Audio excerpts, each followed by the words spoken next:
الرحيم الحمد لله على ما أنعم وله الشكر على ما ألهم والثناء بما قدم من عموم نعم ابتداها وسبوغ لا نسداها وتمام منن أولاها ثم الصلاة والسلام على أشرف الأنبياء والمرسلين خير المبشرين والمنذرين شفيع ذنوبنا وطبيب نفوسنا وحبيب قلوبنا سيدنا ومولانا أبي القاسم محمد اللهم صل على محمد وآل محمد وعلى آله الطيبين الطاهرين المعصومين المظلومين صلوات الله عليهم أجمعين الذين أذهب الله عنهم الرجس وطهرهم تطهيرا اللهم صل على محمد وآل محمد ولعنة الله على أعدائهم أجمعين أما بعد بسم الله الرحمن الرحيم.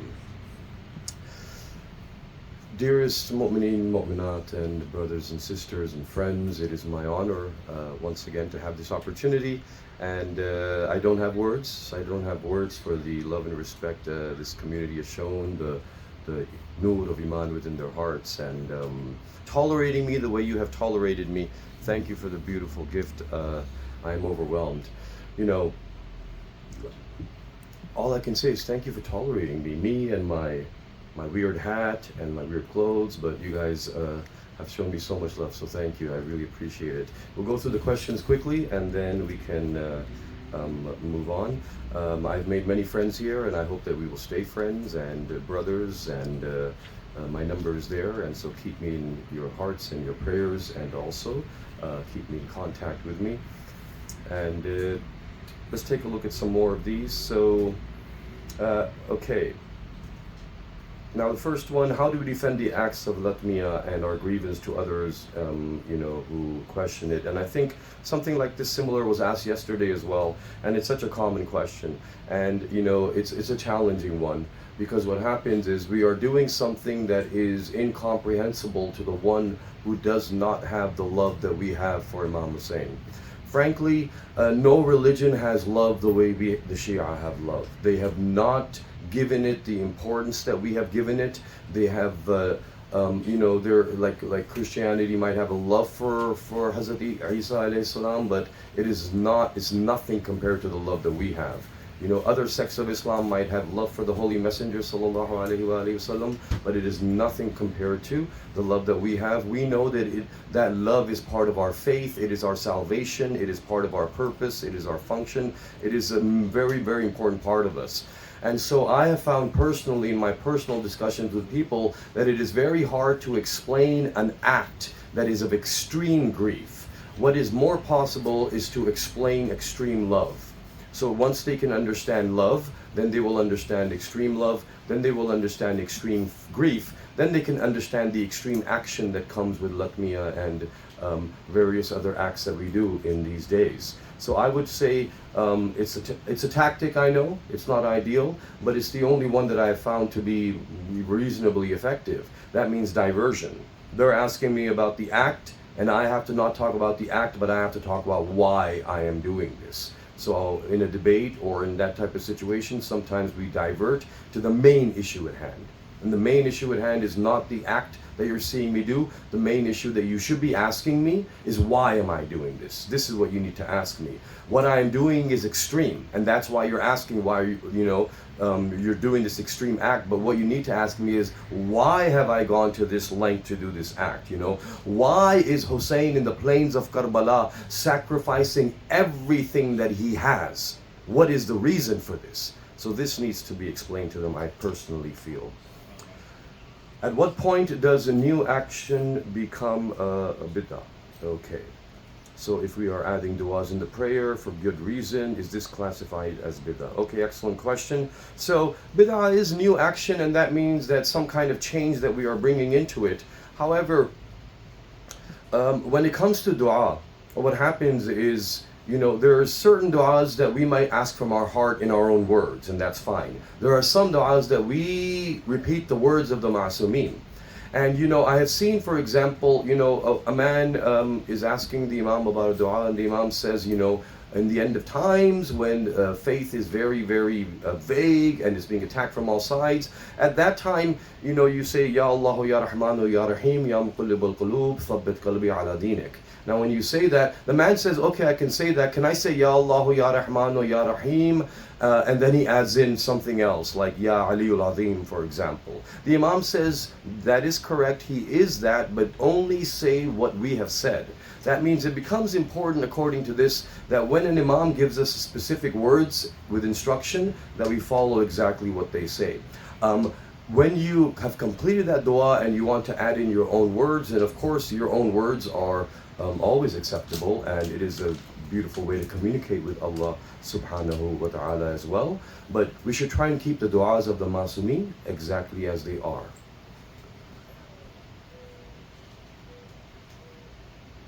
Okay, so things to maintain spirituality, and this is a question that I was just discussing with Adam as well. And so, my journey continues, and I'm still learning. But I found that it began with the Quran, and it began with Surah Al-Baqarah, and it began with learning a verse every day, and not only learning that verse every day, but then reciting it as I'm going about my day. And what I found was that when you memorize a verse of the Quran with understanding, and with understanding of the words, and with tafsir of Ma'asumeen, salatu wassalamu alayhi, then I find that memory inside of you, because each memory is a synapse in your brain with neurons, and when you start to fill them with synapses of Quran, of a hadith, of du'as, and what happens is that memory, it changes the entire networking of your brain. And that actually changes the way you perceive the world. So number one, a verse of the Quran at least every week.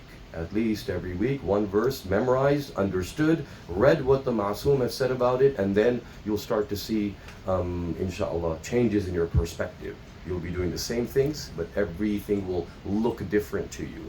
And Surah Al-Baqarah is a great place to start, because I find it has a beautiful comparison of the world and believers and non-believers and how they act in this world. The second thing, after Salatul Fajr, Dua Ahad is, I think, key for spirituality. Renewing your oath of allegiance with your holy Imam, Ajallahu Farajum. And then also every Jum'ah, Dua Nudba. Nudba is your connection to your Imam. Nudba is the secret gift to you from your Imam as-Sadiq salatu wassalamu alayhi. This gift will connect you with your Imam. It is the path to your Imam. It is the secret ways to get to your Imam. And so Dua Nudba, definitely and also fasting when we can. Fasting is very good. Jum'ah is a great day to fast, and other than that, whenever we can fast, it's a spiritual cleansing. It's also a detox for our liver as well.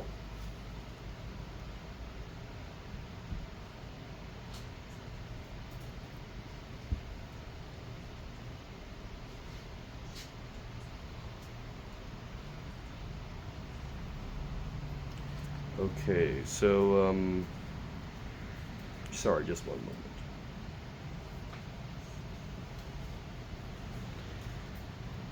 Okay, so the idea of we have limited time when we're looking for truth, when we're looking for religion, and there's so much information we're being bombarded with. How do we know, what is true, and so on? And that's a beautiful question. In this day and age, it is the day and age which was foretold, and it was told that, truth would be mixed with falsehood. And that is happening now. And every truth is hidden in some falsehood, and falsehood is hidden in truths, and it's very hard to find purity. And the most amazing term I've heard this new generation using is my truth. Well, this is my truth. Have you heard that one? That's just incredible. I love it. I don't know whether to laugh or cry, or to just hit myself like on the head very hard so I don't wake up. Because my truth, I don't even know what that means. Where do I begin to bicker about this? I just want to let it rip right now, because there's no such thing as my truth. That's my opinion. My opinion was a fine fact, and we always knew there was your opinion, but, well, this is my truth. And so, no, it's not your truth, it's your perspective. There's only one truth. That defies the very definition of truth. What we've done is we've even changed the definition of truth. That is just mind-blowing to me. The realities that were 100%, they were never changed. Now we're seeing doubts about them. So it's a beautiful question, And very simply, do not go to social media for truth. Number one. Number two, search for truth in what is haqq. And haqq is the Quran. Attach yourself to it. That's why they told us that attach yourself to it. I'm leaving two things, attach yourself to them. One of them is hidden from us that he left. He's in the curtains. He is in al-ghaiba. The other one is with us. Attach yourself to the Quran. The Quran speaks truth, and like I said with the verse every week, do that. And go to social media for entertainment, to analyze, to realize what are the weird things that are happening in your life and in this world today. But do not go to it for truth. So absolutely limit your amount of social media time, increase your amount of Quran time and narrations time. You know what happens is social media has personalities. These personalities become ideals. They become heroes. We start to look up to them. We start to take their perspective of the world. We start to take what they say as wisdom and truth and intelligence.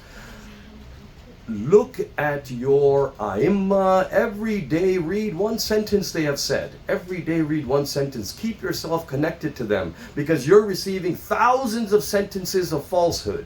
And that one sentence from your religion, from your Aimma, from Masumin, will save you. So read a hadith every week or every day. Preferably one verse every day or every week. This is your armor. This is your defense. Calculate how much time you spend on social media.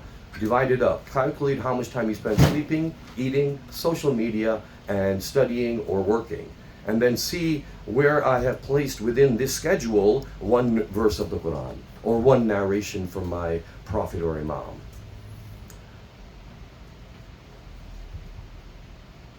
Okay, so Dua Kumal has been so recommended by Amir al-Mu'mineen salatu wassalamu alayhi when he said, "Oh Kumal, recite this every Thursday. If you cannot recite it every Thursday, recite it once a month. If you cannot recite it once a month, once a year. If you can't once a year, once in your lifetime at least, recite it."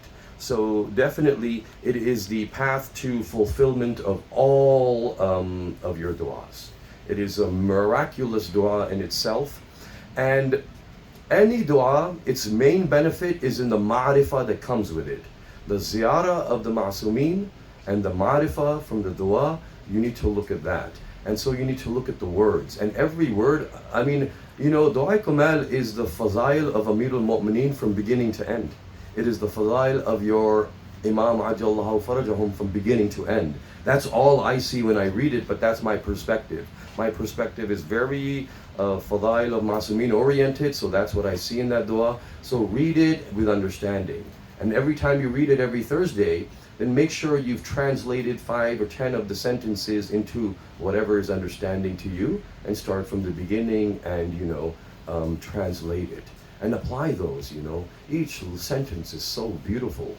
It's so magnificent in itself. But ma'rifah is the main thing you will gain if you look at it with that intention, not just for getting things, but also for gaining irfan.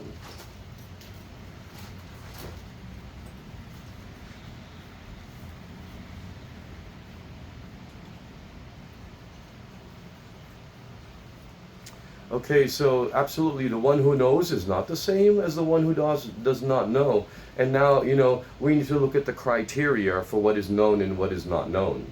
Now, there's two types of situations here, One is having aql and one is having ilm. And these are not necessarily associated and connected. They can be separate. So your priority should always be the one with aql. And that means that the one with aql is the one who knows the imam of your time. The more ma'rifah they have of the imam of your time, the more intellect they have. That's it. That means that when we discuss with them, we see what they say about our imam. Many people will have ilm, but they will not have intellect. They will not know your imam, and in that case, that's okay too. Their competency will be judged on their knowledge base for that subject that they know. We know in Islam, the Holy Messenger, at many opportunities when they were prisoners of war, he said, teach one thing to some of my Muslims and then you are free. And so they did not teach them Islam, but they taught them how to read or to write, or taught them a science, or taught them an art, or taught them a skill. So every skill, physical, every science, every art, all of these are knowledge. All of these lead back to the Aimma, and they lead back to Allah subhanahu wa ta'ala. All knowledge, unless it's just like some complete waste of time. There are some things that are probably, like video games, I suppose. But otherwise, knowledge and what we're taught at school, college, university, it is all very, very useful knowledge. None of it is separate. The school of Sadiq salatu wassalamu alayhi in Medina is teaching his students chemistry and physics and astrology and mathematics, along with fiqh, along with Quran, along with history. So every piece of knowledge, don't distinguish it as in deen and dunya. Everything is deen. Even this dunya is deen, and even the akhirah is deen, and everything you do is deen. Right now this is deen, but when you're at home watching TV, you're also still in deen. You haven't left it. So always maintain that connection. Okay, so good habits and forming and consistency, and this is a big challenge, absolutely. Bad habits, they form a little more easily than good habits, and the resistance to good habits, it's not really a resistance to good habits, but it's a resistance to change. There's something inherent in physics, right? An object does not increase speed or decrease speed very easily. When something is going fast, it's hard to slow it down. When something is going slow, it's hard to speed it up. It takes the most energy. So what happens is, as humans, we inherently within us also, we have a bit of a fixed characteristic. I've gone through many revolutions in my life, I think, and I'm still going through them, and I continue to learn every day. But I find that I was inherently what I thought was lazy. But what I realized about myself was, if I can just bash myself for a few moments and use that as an example, is that I was very resistant to change. And that means that I did not like trying something new or doing something new. To show you how extreme I am, I could eat the same lunch every day for the whole year. I never even realized it was a weird thing until one of my students was like, "You eat the same thing every day?"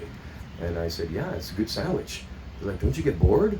And I said, "No, I don't. In fact, I find comfort in the fact that it's the same every day and I know exactly how it's going to be." But that made me realize that I'm becoming inflexible to change. And so I used to not like going to different stores, because when you go to one store, you know where everything is. You go to another Walmart, another No Frills, oh no, I don't know where things are in this branch, and now my life is ruined. And so I didn't like traveling, because I don't like sleeping on another bed in a different house. I never traveled for 10 or 12 years. When I started doing these types of majalis 7 years back, I'm not young, but I'm a baby when it comes to this stuff. It's been 6 or 7 years for me. I changed my life completely. I started traveling a lot more, and now I don't mind. I realized that I was so fixed, and now I've become a little more flexible. And so it becomes important to not be like bone, but be like cartilage. That means that bone is very hard, and when you fall, the bone can break. God forbid, the bone can break. And the reason a bone breaks is because when something hard lands on something hard, its inflexibility leads it to shatter. But you also have in your bones and your joints cartilage, and cartilage is soft. Cartilage doesn't break, and the reason is cartilage is 85% water. And what happens is that it bends when you give it a force. So when the force impacts you, being able to bend will prevent you from breaking. That means the energy that broke the bone, because it couldn't bend, was used and dissipated when the cartilage bent itself. So that means having flexibility is important in your schedule. It's maybe not a good thing to be so fixed that I have to eat at the exact same time every day. I have to take the same route every day. I have to do the same thing every day. Even in prayer, it's recommended that you don't do the exact same ritual of du'as every day. Otherwise, it becomes a ritual. And that means, oh no, I have to do this. Now I have to do that. So gaining habits will happen when you become a sponge that will absorb water more easily, and the more easily you can do that, the more easy it is to gain habits. Otherwise, I would have told you, what the motivational gurus will say, and they'll say that practice it for 40 days and write it down and look at it every day and look at yourself in the mirror and say, I can do this. But I would say, change your ability to change and become more flexible. Be a sponge that will absorb all the water around you and absorb the habits. Then you'll find it very easy. Then everything becomes easy. And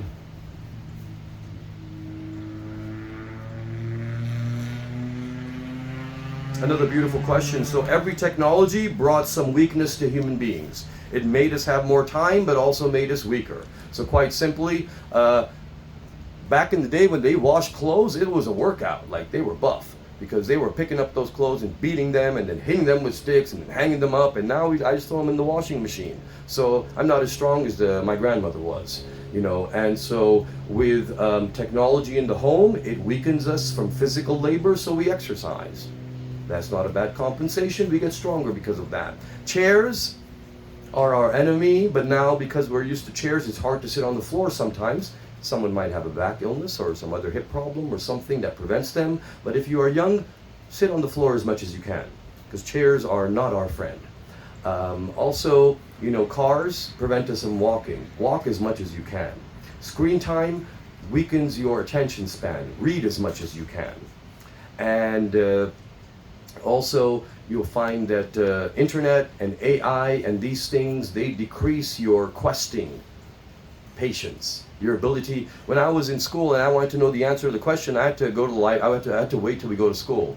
Oh, it's the weekend. Okay, we'll wait till Monday, and now we go to school. Now I got to wait till I get library time. Oh, it's break time. Now I get to go to the library. Now I'm in the library. Now I got to open up the catalog. There was a catalog in American schools. It was a Dewey Decimal System, they called it. And you went through and found which row your book was in. Aha, there's my book. And then you went there. And then you looked through all of it. Uh-oh, it's been checked out. Darn. And then you went back home and came back 2 weeks later, and then maybe after a month you got an answer to your question. Now I can't wait 3 seconds. I'm like, this phone's taking too long. Where's my internet? Where's the 5G? I'm having to wait 5 seconds to get an answer. So, enjoy those unanswered questions and quest for them and look for them and find them and enjoy it, because there is a great joy in what is not instant gratification. Instant gratification is this day and age. That means that we want it now. Some comedian was joking and he said Amazon same day delivery is not good enough for me. I want to think about it and it should be at my doorstep. The door should ring. I don't want to wait that long, I had to wait a week to eat a donut, because that was a special day when you got a donut or a pastry. And so, okay, I'm exaggerating. That was probably my parents. I grew up spoiled. Sorry. Wrong generation. But my parents had to wait a month or a week. And so, don't let yourself succumb to instant gratification. It is our enemy, because Allah demands the opposite. Waiting for Yawm al-Qiyamah for gratification is a long, long time. And Amazon's like, I'll give it to you today. So beware, beware. Okay, and that was from yesterday as well, so we talked about that. We have a few minutes. Okay, I focused on the questions again too much, but I really, honestly, a topic, questions are so important. They're so important to at least get out there and see what's happening. But we do have some time, so we'll talk a little bit about atheism as well. And I'd like to start with the first atheist. Now, yesterday we said that atheism is not disbelief in God. It is disbelief in a religion, specifically according to the pure definition of the name. The first atheist is Iblis. And Iblis is somebody who is standing at the arsh, praying with the angels in heaven. He's talking to God. He doesn't disbelieve in God. If we meet each other and I talk to you and you talk to me and we discuss, of course I believe you exist. So, Ya Iblisu ma mana'aka an la tasjuda lima khalaqtu biyaday. What stopped you from doing sajda to the one that I made with my 2 hands? And he says, Ana khayrun minhu. So he's talking to him. Khalaqtani min nar wa khalaqtahu min teen. And then he says, fabi'izzatika.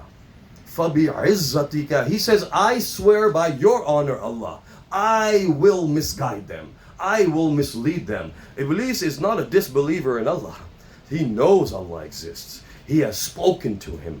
He has heard a voice. And he has challenged him. And he has said that, فَبِمَا أَغْوَيْتَنِي, because you misguided me. But what he's believing is in an Allah that can possibly misguide. That means he knows there is a God, but he thinks that he has led him astray. That Allah, na'udhu has led him astray. And then you've got, so you have this one thing perspective. The second perspective is that anybody who's an atheist, deep down, they know the truth. I want you to approach that with utmost confidence. Doesn't matter what kind of arguments they're giving you, what they're saying to you, how adamant they are. I have talked to some of these atheists whom, and I don't preach, religion to atheists. Never. There's some people who, when they get obsessed with a movement, they become very aggressive. And they're like, I'm going to do this, Like, for example, veganism is fine. You want to eat vegetables, good. We eat too much meat anyway. Modern farming practices have allowed us to do that. We definitely should not eat this much meat, perhaps once a week. I'm more like twice a day. And so I'm not a good example. But hey, veganism, good for you. Do it. But we don't have to preach it everywhere we go. But what's going to happen is they will then look at you, you carnivorous meat eater, what are you doing? And I am a vegan. And so I'm like, good, I'm not.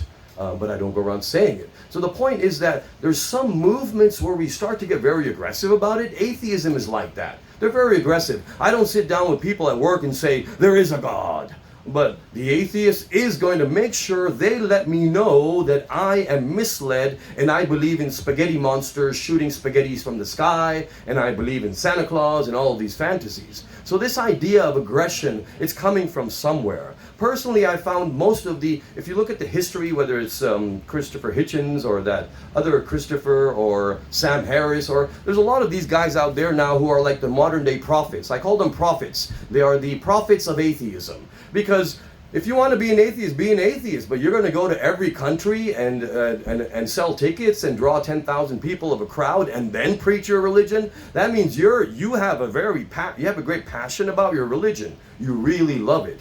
I remember talking to one of these guys a year. He was in my class, a student, and always, I don't believe in God. And I never talk about God in class. I'm teaching them biology and exercise and electrophysiology and this and that, and so I'm not talking about Allah subhanahu wa ta'ala. But he would make sure every time he comes up to me, and I would smile and talk back to him, and I would give him my answers, whatever I wanted to say. A year later he comes up, he's like, you know what, we really do know there is a God. The problem is that, it's about how the religion is implemented and so and so. Deep down, every one of them knows. Even that scientist in the wheelchair who's departed from the world, but, writes books about there is no God and so and so. They know.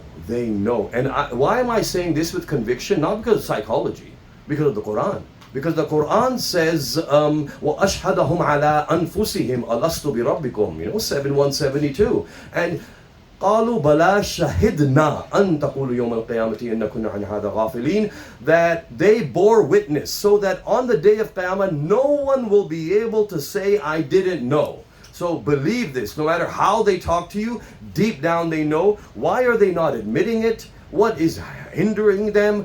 Many of these Christians, I found, they went through very negative experiences in their childhood, with priesthood or monasteries or this and that, and those negative experiences made them hate religion and made them hate God, or they had parents that were overly strict or maybe implemented laws that didn't need to be implemented. So you'll find there's a lot of anger and there's a lot of reason that has nothing to do with actual religion or God.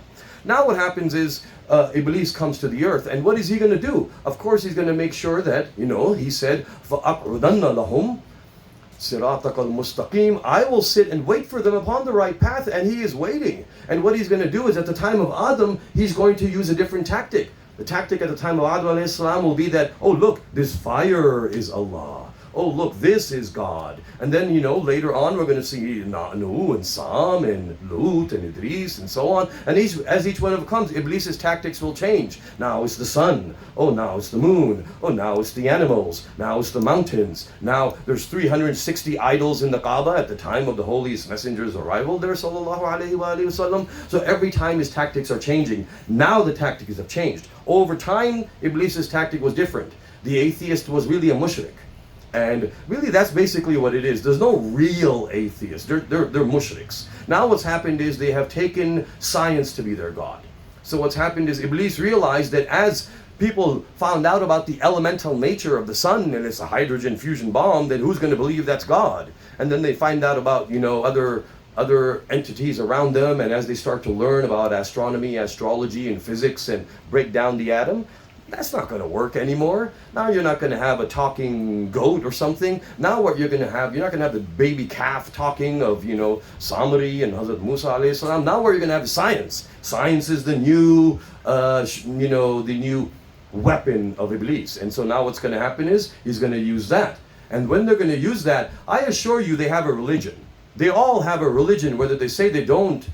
Their religion is, and they don't have arguments. What they do is cancel religion's arguments. So religion says the universe is perfect. They will try to prove to you the universe is not perfect. So one atheist is arguing with me, and he's like, but what about all the asteroids that come to the earth and destroy it? How can this solar system be perfect? And I said, why are you still here if the earth is destroyed? He said, well, yeah, not right now, because Jupiter protects us. I said, so who do you think made Jupiter protect us from the asteroids? Your Jupiter is an asteroid magnet.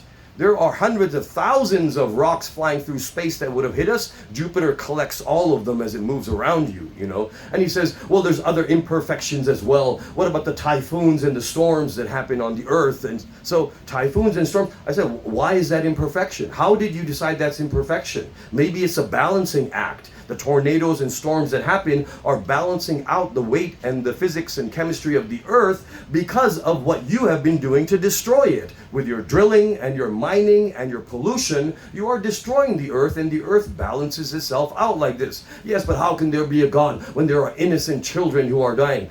God is not killing them, but if he saves them, then he is disrespecting the free will that he has given you. So all the injustices that people are allowed to do, and Allah is not stopping them right now, it is out of honor of the free will that he's given to everybody. Otherwise, free will is useless. And then, you know, your hisab and the day of judgment is useless, then heaven and hell is useless, and everything is just useless then. Free will needs to be understood and what it is. And then they go on to say, yeah, okay, but what about, like, you know, you say that Adam came and he was around 10,000 years ago, but we're finding skulls from 70,000 years and 100,000 years. Yes, you are. But how are you deciding that those are all connected? How did you decide that snapshot A of a skull from 150,000 years ago, snapshot B from a skull 100,000 years ago, they both look different in their size and shape? How did you decide that they are actually the same lineage? How did you decide that this is evolution?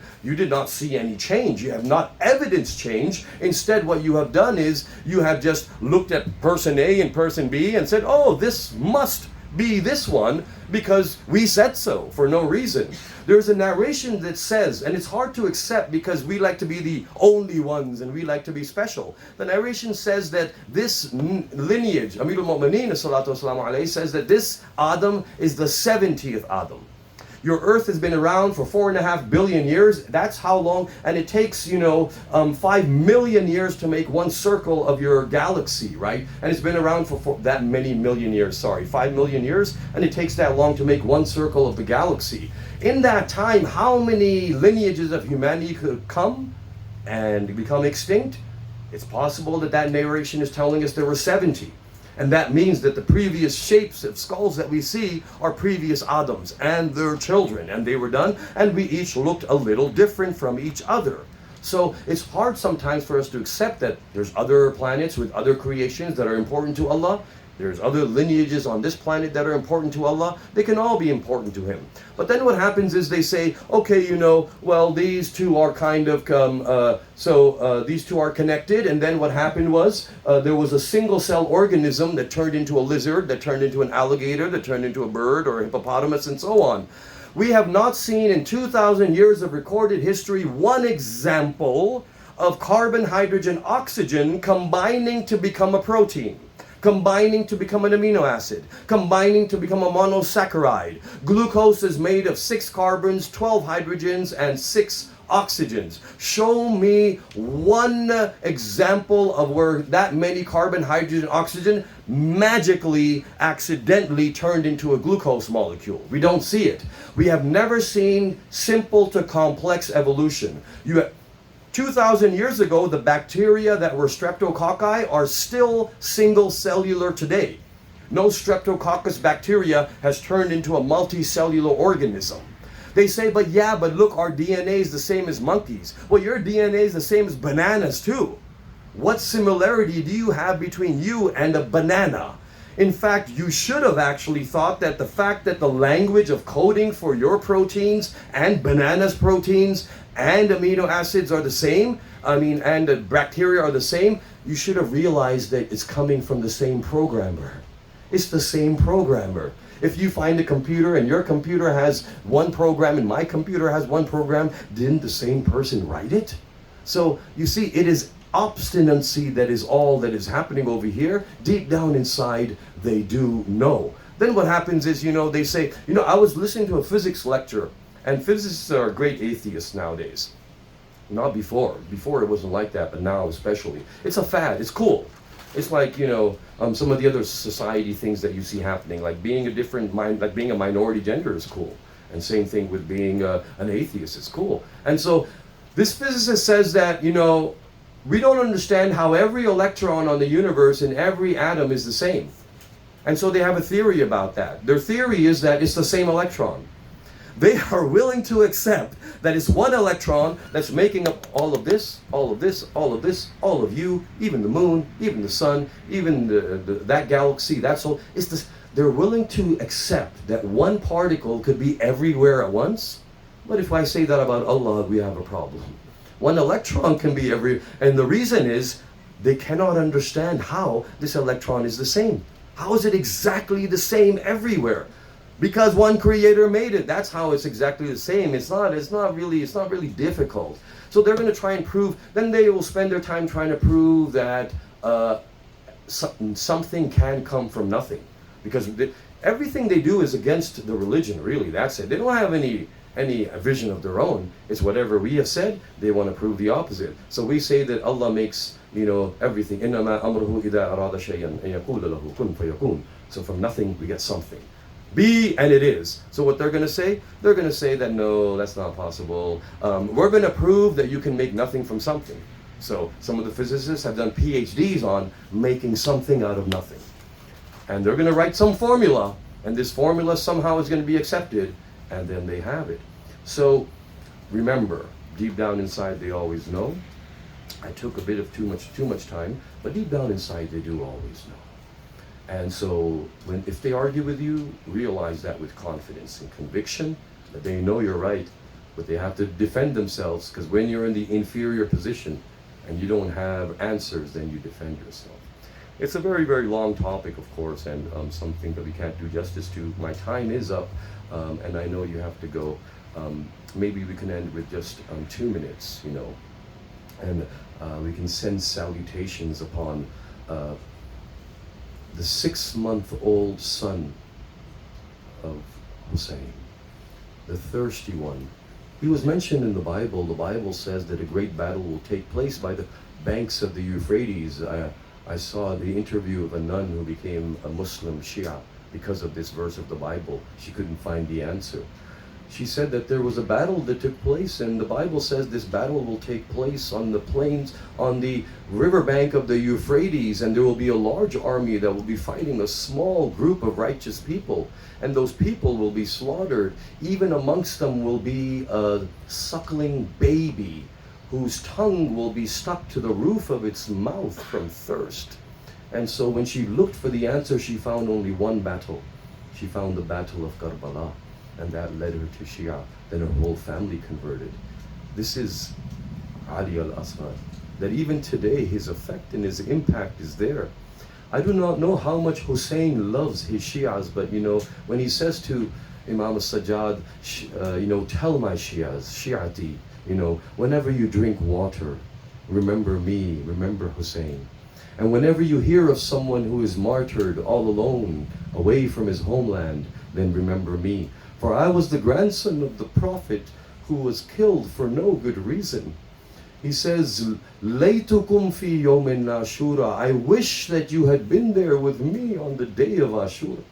I say, oh Hussein, we say, Laytani kuntu ma'akum fa'afuza ma'akum. But 1400 years before we say it, you have already said, Laytukum fi yawmin Ashura.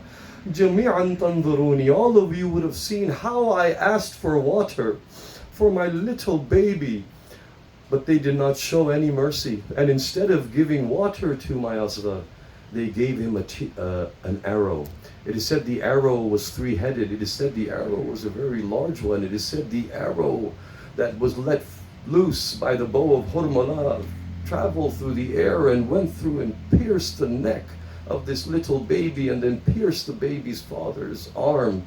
And when the Imam took out the arrow, it is said that the blood that had come into Imam Hussein's hands, the sky would not accept, and nor would the earth. And so he took it and he rubbed it upon his beard. And he said, I will appear before my grandfather on the day of judgment with this blood of my son upon my beard. It is said that as he carried him back to the mother was waiting to see if my child had been given a drop of water. But it is said, he said, Inna lillahi wa inna ilayhi raji'un, radan bi qada'i wa tasliman li amrih. And when the mother looks upon the sweet child who did not receive water but received an arrow, she looks at him and says that, oh, my young warrior, I did not know that the likes of you would also be martyred in the plains of Karbala. فَسَيَعْلَمُ الَّذِينَ ظَلَمُوا وَيَّمُنْ فَلَبِي يَنْقَلِبُونَ لَا لَعْنَةُ اللَّهِ عَلَى الْقَوْمِ الظَّالِمِينَ.